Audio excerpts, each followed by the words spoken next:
Have you ever felt like you were making good money, but somehow it wasn't adding up to the financial freedom you want for your family? That's exactly where my student Jarrell was when she joined our community. She's a wife, a mom, a therapist, and she knew she had to get a handle on her finances, not just for herself, but for her entire family. In 3 months since joining our program, she's completely transformed how she manages money. She created a clear, organized plan, cut her food spending in half without sacrificing the fun family moments, and went from feeling paralyzed to confidently paying down debt and saving, all without feeling restricted. Not only has she shifted her finances, but it's improved her communication with her husband and helped her feel like a stronger role model for her kids. If you've ever wondered what's possible with the right tools and mindset, then this is a story you don't want to miss. From going from 1 month, we audited. It was just an astonishing dollar amount. Like I would not have guessed. If someone said, "How much money did you spend on food last month?" I actually have a line item in my original spreadsheet of what I thought our food estimate was. It was like a, Off. almost a tenth. It was like very, very, very bad. And we cut that number in half. 2 months later, 3 months later, right?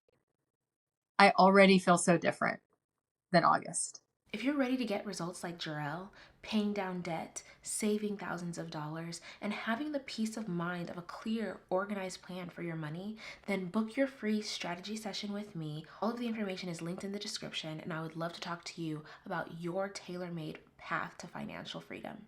Go ahead and let us know what you do and where you're at. Awesome. So my name's Jarell, and I am a licensed mental health counselor in private practice in Florida. And initially, that's why I was interested in working with you, because I feel like I'm really earning my own money now and had to be much more responsible with it and try to figure out how to maximize it. I'm also a mom of an almost 7-year-old little one and a 16-year-old stepson. I'm married and identity wise, also Pacific Islander American, a daughter of an immigrant. And that's definitely part of my relationship with money and financial journey and building security and all of that. Love it. Thank you so much for sharing and how you serve, because it's very important. And a part of why I'm passionate about what I get to do is to help women make their careers and their businesses sustainable so that you can continue to serve in a way that allows you to build wealth for you and your family, but you're not burning yourself out or having to leave the field early or, not be able to work how you want to because you're not earning and growing your wealth in a way that's going to make it possible for you to do it for however long you so choose. And so I would love to know, right? What challenges were you facing before joining our community that you felt like made you open to getting support in this season of your life? Yes. So I feel like I've had financial challenges for a long time. Um, but at this stage, it was like being somewhat more financially secure because I do have a good, strong private practice. So grateful for that. So, in some ways, earning more than I ever have. And my husband has gotten a couple promotions. Like he also is doing better than he's ever had. But at the same time, I felt like that money, we didn't really know how to make it work for us and how to really build security. It's like just this feeling of keeping up. Felt like money was going away. I didn't really know where it was going. I didn't really know where exactly to start. I had several goals of what I know I probably should do with my money, but every time I went to make a decision, I would get this paralysis because I didn't know which thing I would do first. So just kind of not do anything. Um, definitely have been very grateful to have all of our needs met and feel very blessed in that way. But also just feeling like, when do we figure it out? Like, are we adult enough? I'm looking at other people who seem to be figuring it out. They're mentioning the types of things they're doing, investments or what they're developing and growing. And I just kind of feel like, how do we ever get there?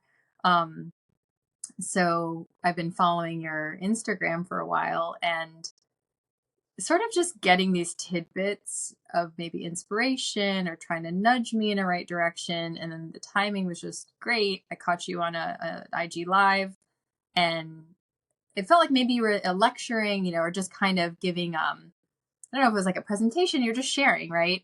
And maybe even like workshopping something. Like I feel like I had a chance to actually like share a dilemma, and just to feel like, wow, I just got some clarity on that. So um it just felt like the right time. Like this had been sitting with me for a while, been spinning my wheels for a while, was so grateful to catch this like upcoming cohort that was about to start. And it just felt really like the right time. Like enough things had cleared, or I was ready to clear the way to make this a priority. I love it. I love it. I love it. Yeah, I think, you're not alone in feeling like you get to a place where things are kind of stable and you're doing well financially, but you're not maximizing the opportunity that your earning is creating. And what does that look like? Where do you even begin? I think it's the analysis paralysis of just like, if you never learn growing up how to manage money and how to build wealth, then there's so much information that you could easily get lost in it and confused and over and just do nothing. And so what direction do you even head in at what time? And so, I love that you're able to hop on that workshop class and we connected, and we're originally just talking about research that I was doing for YouTube, but then it's turned into like, is there any way that I can continue to support you? And yeah, the timing of things really seem to align, especially if you have the self-awareness to know how you learn, right?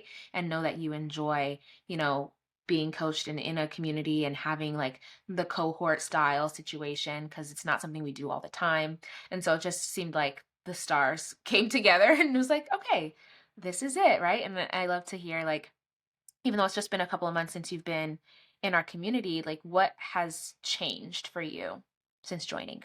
Yeah, absolutely. So let's see, I actually have a timeline. So let me A look here. I know timeline. I have been keeping everything in one place, in one journal. Okay, so on August 9th is when I first hopped on the IG Live. 9, 10, 11. Okay, so almost going on 3 months. So that was awesome because that was 2 months before the live cohort basically started. Mhm. So that gave me time to meet with you, start to think about my goals. It was even just like being introduced to the spreadsheet, the budgeting spreadsheet,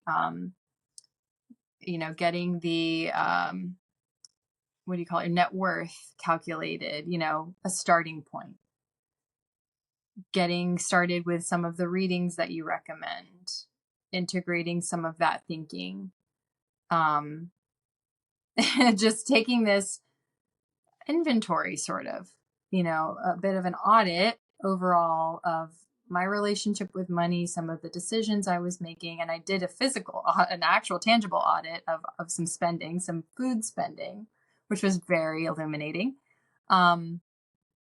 So that was really helpful because it felt like this scaffolding approach of getting some information, getting some things started, doing some reading, starting some online modules, and then the live cohort started. And then there was also some online, in our cohort interactions, being able to have some discussions, see what things other people were working on. And all through that process, so there's this financial goals that I'm working on, but it was also shifting these other behaviors for me because it started cultivating this intentionality because of the nature of like the way you coach and the readings that you give. It's not just about finances. You talk a lot about health, but even just this intentionality of like, what do I want? Like, what have I been saying I want?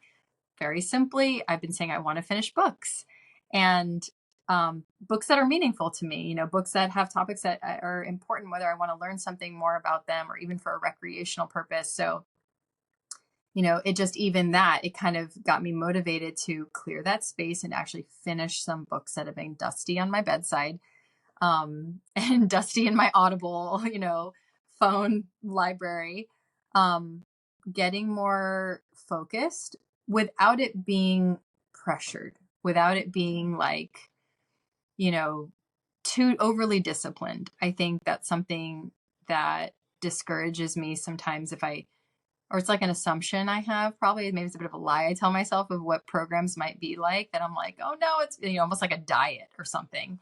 It's too restrictive, but it's not like that. So it started shifting a lot of the things that I've been doing.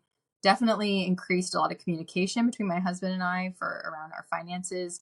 I tend to be the one who holds a lot of that more, and I do, which is fine. It's kind of more naturally what I'm interested in. He's a great like sous chef in that way, and just to have more conversations and to be like, oh wow, he actually does have more goals than I thought, or he is more interested in some of this stuff than I thought. Um, and then definitely some tangible things, but having the group support is like, it's very encouraging. It's very inspiring to see what everyone else is working on, to see how unique all of our goals are, to see where everyone has started somewhere different, what everyone's building, everyone's making progress. That's what is such a beautiful thing about this. And to dispel whatever idea I had that like that financial success looks a certain way, that felt unattainable.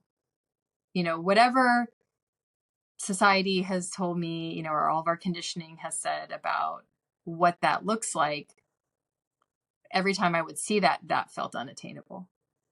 So to feel, the diversity in the group and the energy in the group around what everyone's working towards, creates this really nice positive feedback loop of like, anything I do that might feel like a small win is really not a small win.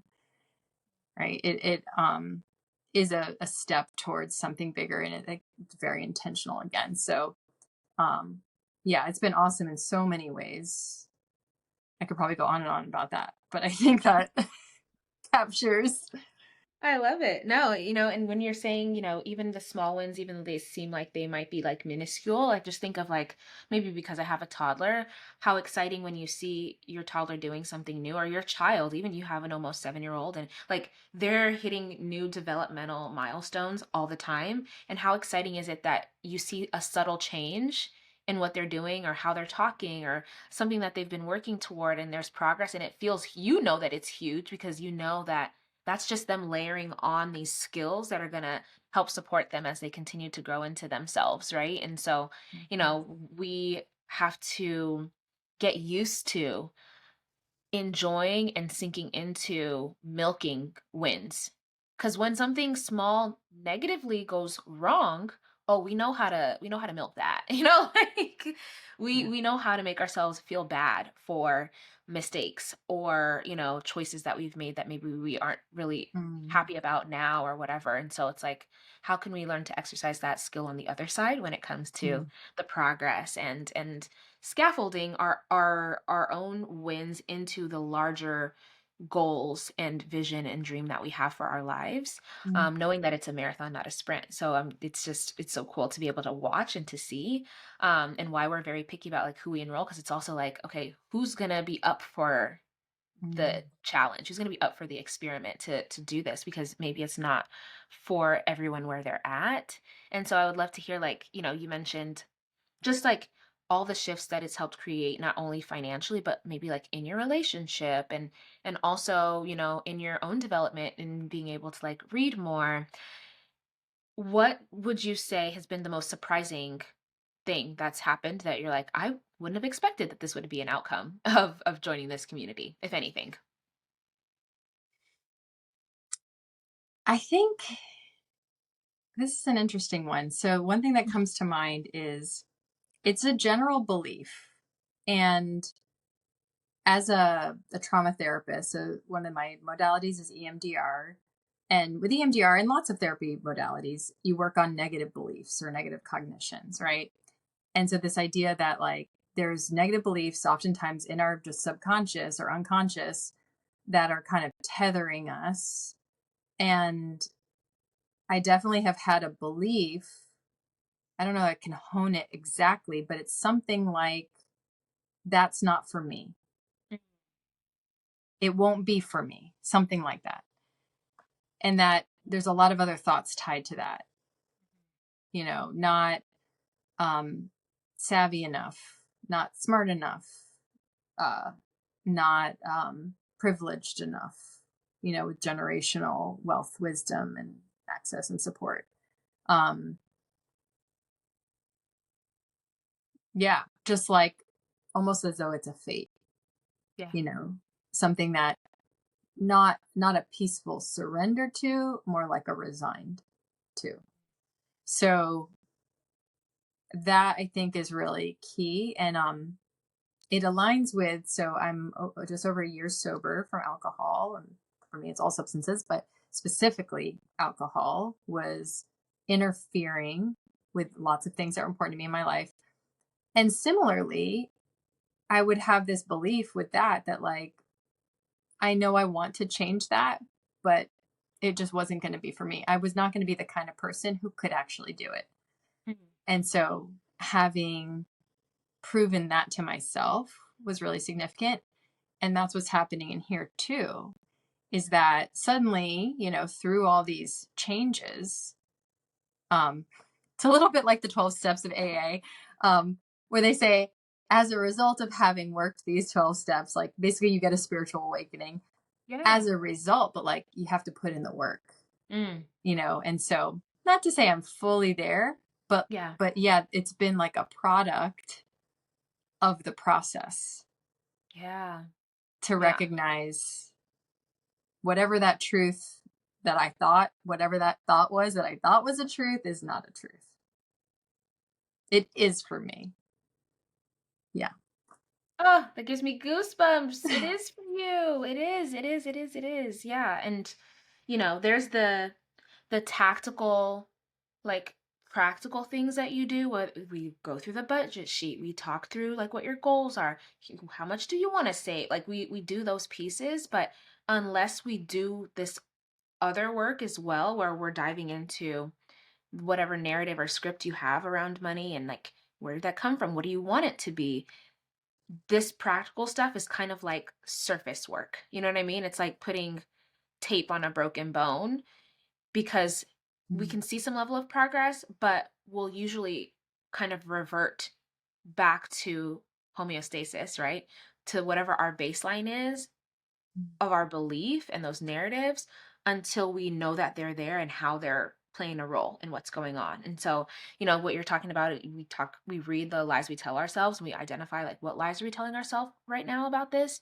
And then what's mhm, the truth? Because we think it's the truth. We think the truth is, well, this isn't for me, when really there is something beyond that. There is something outside of, above that thing until you become exposed to the idea or the ability or opportunity, whether it's having a conversation with me or being in our community and seeing, possibility, even though it looks different for everyone. Then you start to like crack open your mind and your way of seeing that there is more for you, and for you to be able to say out loud like it's for me is just like music to my mm. ears, and then that becomes a mantra and you just remind yourself of it because none of these things necessarily happen overnight, even though you've been able to see tangible progress right away.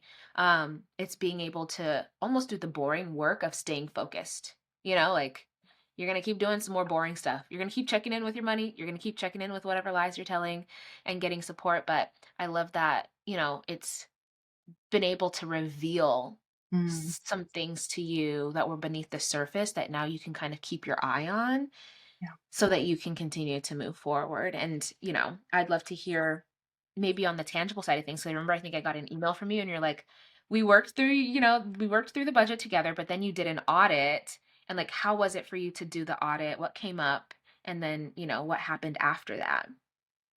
Yeah, absolutely. Yeah, so that was one of the first things we worked on just by throwing a budget together, calculating that, which is so funny because I have my own spreadsheet of a budget kind of. It's really more just our monthly bills and debts, but it's not a budget. I've been calling it a budget. It's not a budget. It's a spreadsheet of debts. And and so then to do this, so many lies in there. So some of the things that I would tell myself were like, um, that's not that much, going out to eat, versus buying groceries. each time's like, meh. I literally used to tell myself, like, it's kind of about the same. And I would have really believed it. I think I would have thought, like, maybe it's 20% more. I would have thought it was some small number. But from going from 1 month, we audited, got that total number of groceries plus going out to eat, plus my husband swings by the Wawa and gets sandwiches there and like little extra snacks and things. And calculating all that and then gasping, gasping at that number, and then setting some limits for the next month. And we did go out to eat a few times or get takeout. It was way, way less. And we cut that number in half. And then I gasped again. I was like, wow. Why? Well, tell me why. Why did you gasp the first time, and then why Whew. did you gasp the second time? Yeah, it's like breaking through denial. Okay. It's very much breaking through the denial. I work with a lot of people in recovery. I'm in recovery myself. Until we start, it's like a first step, essentially, of writing down all these examples of powerlessness, of they kind of live in your head, like, yeah, it's not great. But then when you write it all down and you look at it in black and white, and you're like, it's not good. It's not where I want to be. And to start making those shifts. So it was just an astonishing dollar amount. Like I would not have guessed if someone said, how much money did you spend on food last month? I actually have a line item in my original spreadsheet of what I thought our food estimate was. It was like a, Off. almost a tenth. It was like very, very, very bad. And so I was shocked. It was breaking through the denial initially. And then the shift, I was then stunned that the effort we put in made such a difference. And I shared this before, maybe in one of our talks or something, that it didn't have to feel like a big restriction, Yeah. as though like a metaphor with dieting, of like, oh, I have to diet to like not get these calories or lose these pounds. And diets can feel very restricting. They often lead right back to binging. Yeah. It didn't feel like restricting. I'm certain partly because there was such a goal, like so many goals tied to Yeah. it, and more intentionality and just feeling motivated and like working on lots of other things. So that was also shocking to go, wow, we just made such a difference financially. And it didn't actually feel that hard. Mm. It didn't feel like we're like hanging on, just like don't buy anything, just it didn't have to feel like that. Um, it definitely hit me. I had some pangs of like, oh, if I had started this, a year ago, 2 years ago, it's like, don't calculate that, Yeah. what it could be. It's just like, it's all It is. good. It is what it is. Kind of be grateful, right? For Yep. this is here forward. Hmm. Yes. And, to think, because until you get the clarity of the numbers that don't lie, right? Like a part of why money becomes very stressful, I think, for women is we don't have clarity on our vision. We also don't have clarity on what's happening right now. And our minds are so good at spinning a story that without any clarity, we're just making stuff up.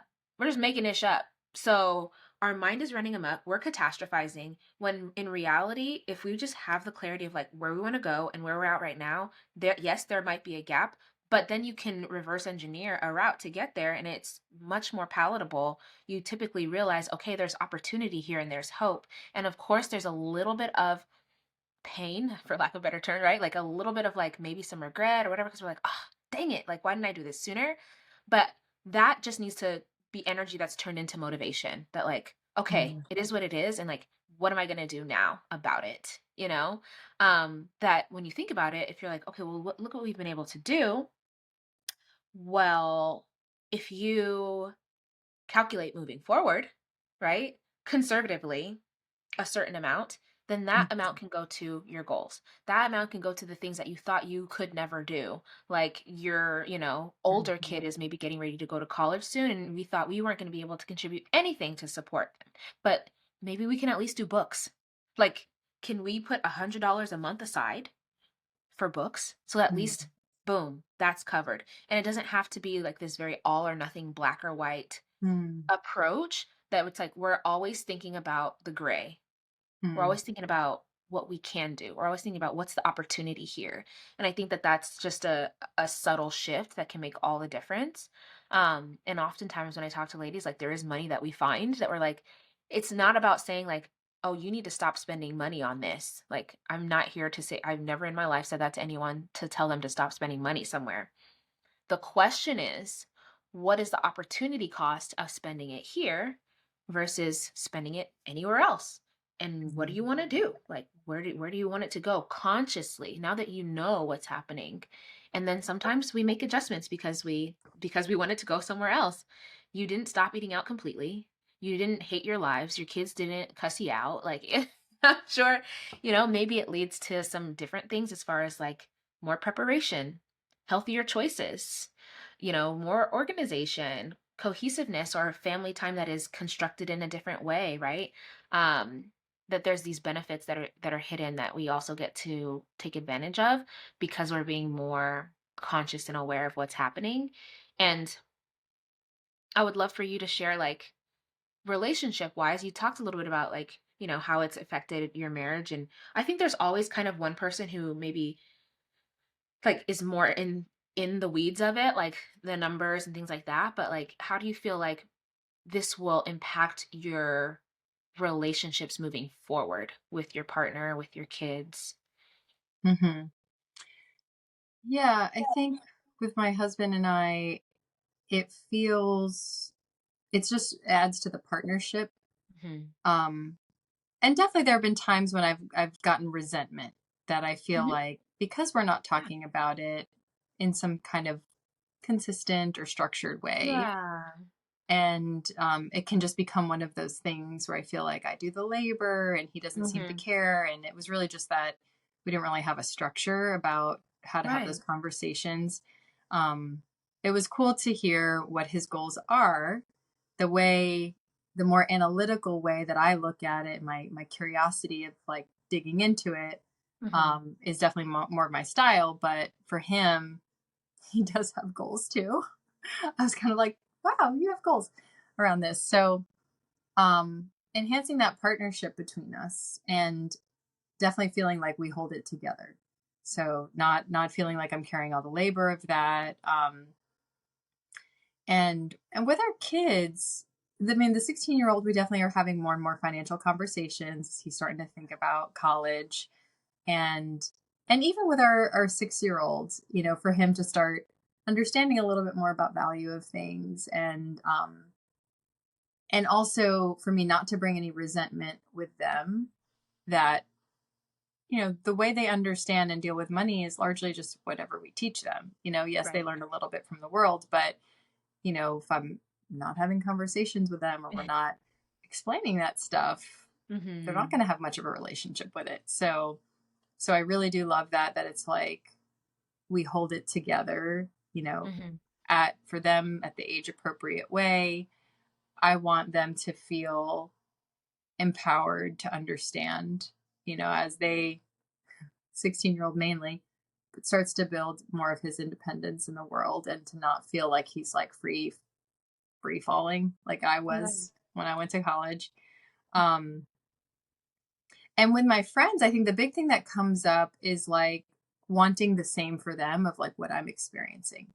I definitely have some friends where we talk a lot about trying to build this financial security and independence and a lot about our family of origin and, the things that we've had to overcome and those frustrations. Like many of us are private practice therapists as part of what draws us together in a lot of conversation and community and trying to figure all this stuff out. And so like, Yeah. yeah, we support each other, and there's a lot of like just wanting to share or just to offer and inspire, right? Any direction for them. um And it's cool to watch us all starting to do that in different ways, maybe reaching out to different resources. But Yeah. yeah, I think that's like, it just brings it back to that sense of community that whatever belief systems my loved ones have about their money, like I want them to also feel the path to be unburdened by that. It's for them, it's going to sound like one thing. For me, it sounded like my thing. Um, but yeah, definitely wanting to spread that. Love it. I love it. I love it. Okay. So then, what would you say to yourself at maybe your most difficult point in your journey financially? Like now that things aren't perfect, but like you've got a plan, like you're working it, you're growing, you're learning. The most frustrated that you were in your journey, what would you say to yourself now that you're in this place? Hmm. Yeah, I think there's definitely something about being patient Hmm.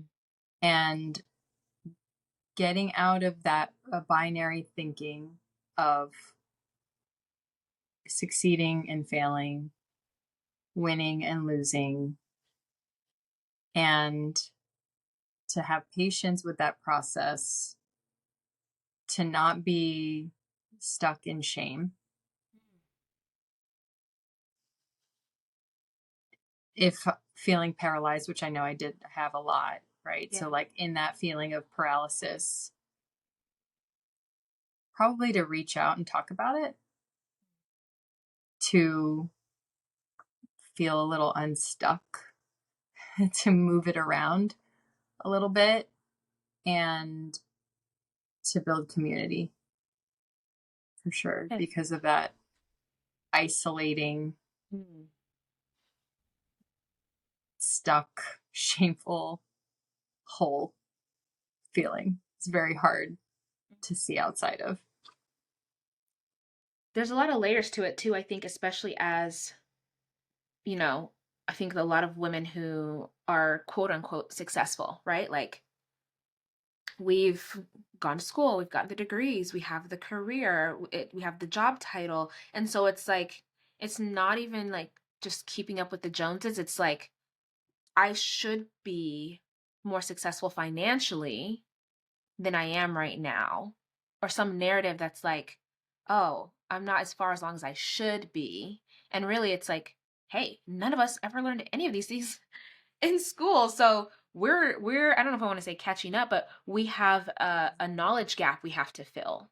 And it's okay Mm. to have been successful in all of these other ways, but be just starting to figure it out in this other way.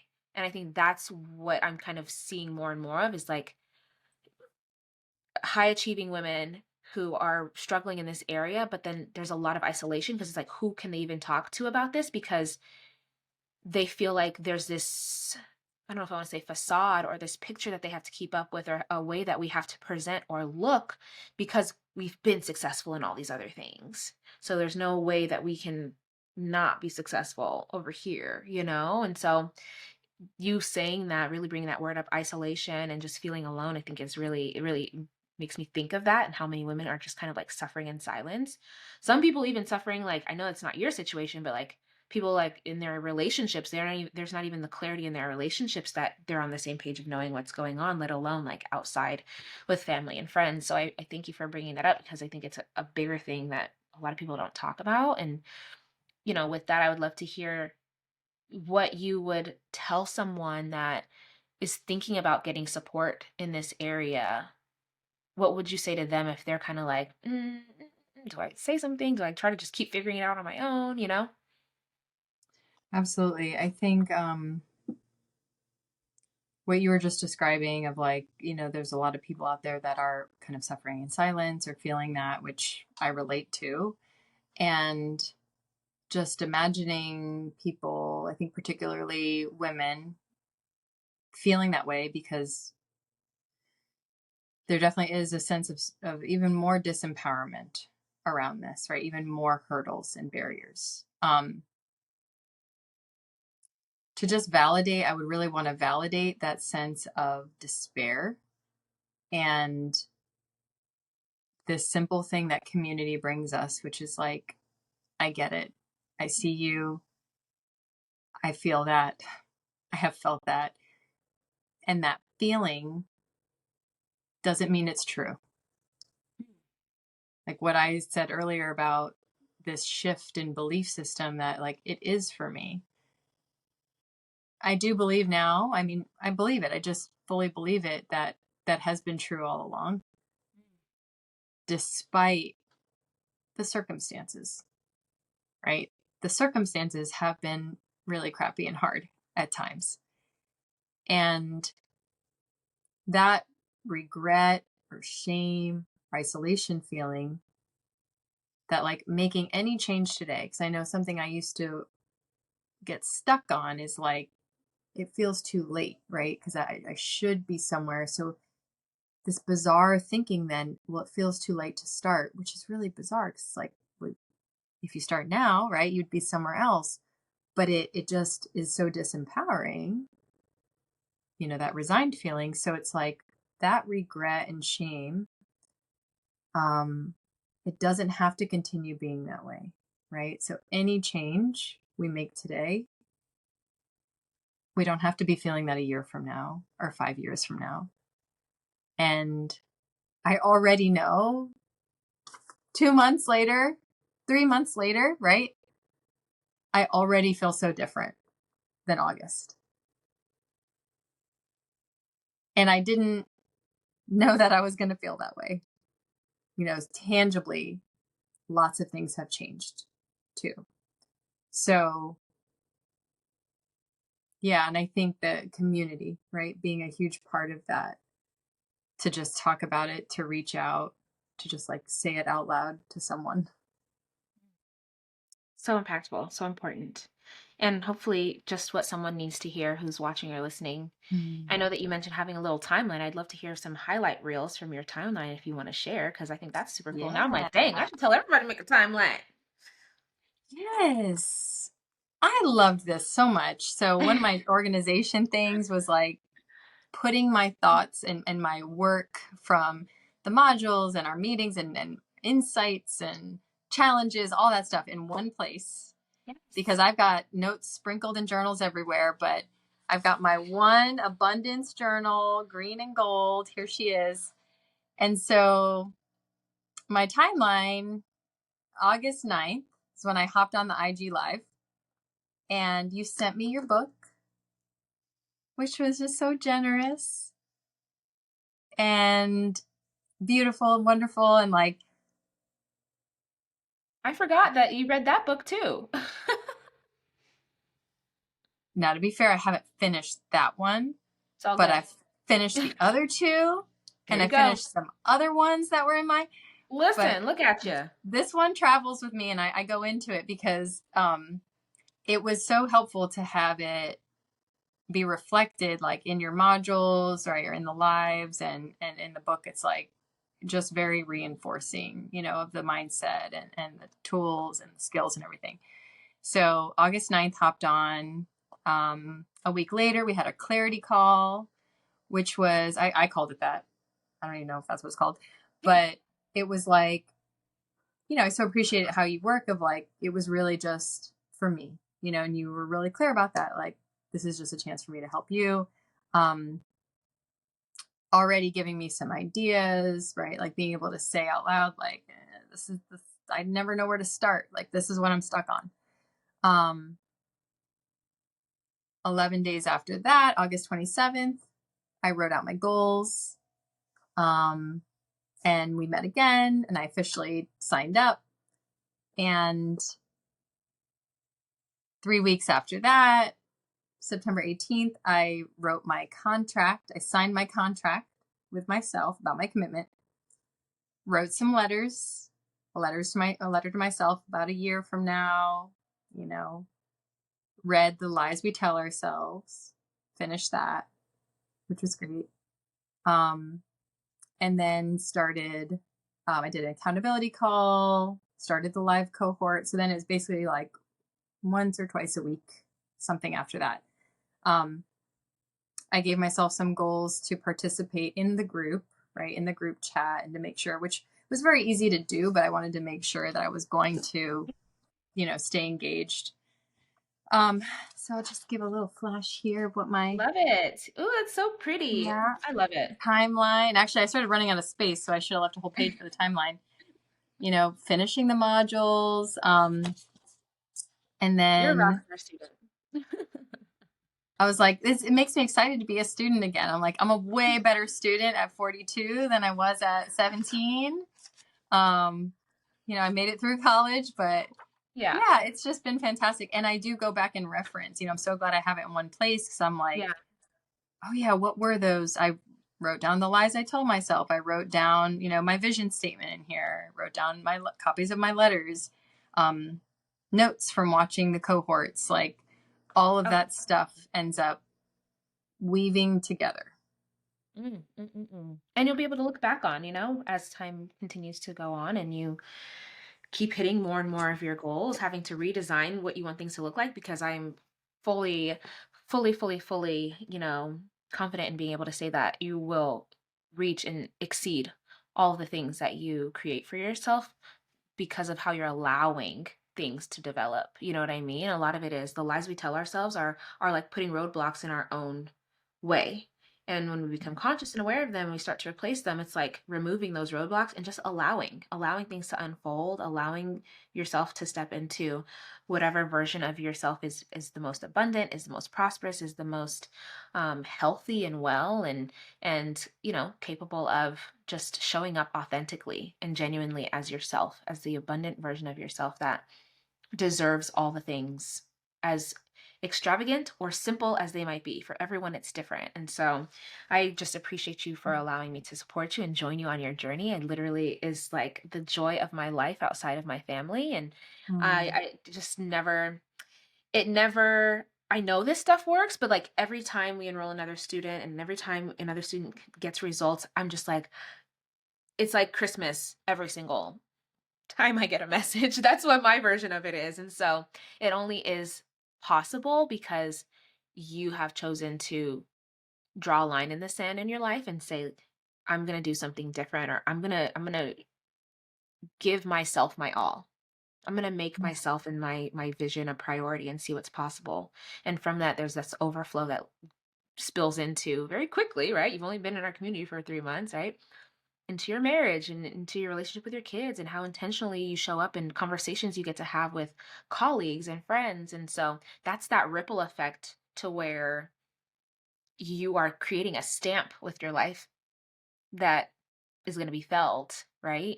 Um, all around you. And so I appreciate you. I appreciate you for showing up for yourself. I appreciate you for allowing us to show up for you and support you and cheer you on, and that you're willing to share your story, because I know there's someone listening maybe frustrated and stressed and overwhelmed and in paralysis, and whatever they choose to do, that this serves as maybe a little bit of motivation and inspiration for them to keep going. This is your sign that there's a light at the other end of the tunnel. And so oh, Mm. I so appreciate you. Is there any last thing you would say to someone watching or listening?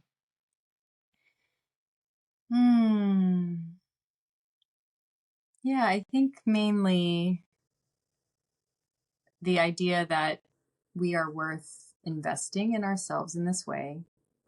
And it might have been just on our last call that you said this. I think it was like you said something like, we talk about charging your worth or something, and you were like, your worth is priceless, right? And to really get clear on that distinction. I think not tying the whatever those tangible goals are, those financial goals, or even for business owners, that dollar amount, like that's your skill, my skill set or my service, like has a value, but that's not about my worth. And I think this feeling of, I'm worth doing, making this investment of time and money and, intention and resource, all of that is really about that sense of worth of like, I deserve that peace. Like I deserve that peace of mind, right? I deserve that being given this space. I deserve that finding community, right? So there's tangible financial outcomes, but I feel like I'm very connected to that worth Yeah. and I want that for others. And I'm so grateful to you for how you offer that. Yes, thank you, thank you, thank you, thank you. Yeah. I receive it personally. I'm like, yeah, I'm gonna be thinking all day, like, I deserve, I deserve. I was just saying this yesterday to my husband. So Mm, there's a lot that we have to undo because for whatever reason we believe we're not deserving. And yeah. we are, and we're capable, and we are powerful in being able to influence our situation, even with subtle tweaks. And so never, never, never take it for granted have you in our community to be able to Mm, share, amazing stories like yours with the world. And for anyone watching or listening to spend any amount of your precious time, your most limited resource and most precious resource with mm, us. So thank you so much, y'all. Go ahead and leave a yeah. comment. I'll make sure to leave Jarrell's information in the comments if you are in Florida and looking for support or know someone who is looking for support that could utilize it. Amazing therapist, and I would highly recommend you reaching out to her Hmm. to, establish building out your team, your success squad, Yeah. and maintaining your mental health. And if I could add Yes. to that, I'm also a qualified supervisor for interns. So I love helping people, you're developing your skill set. I love helping people grow their private practice. I have some documents that I share freely for that. Like, again, just more abundance and taking these very similar concepts into that in terms of our professional world. So always welcome to network with other therapists, particularly in Florida, but just any of that, like needing community, needing encouragement, much like you do, you point people towards resources. If it's not a resource I have, I'm pretty sure I know the resource to point someone to. And that brings me so much joy. So, yeah, thank you.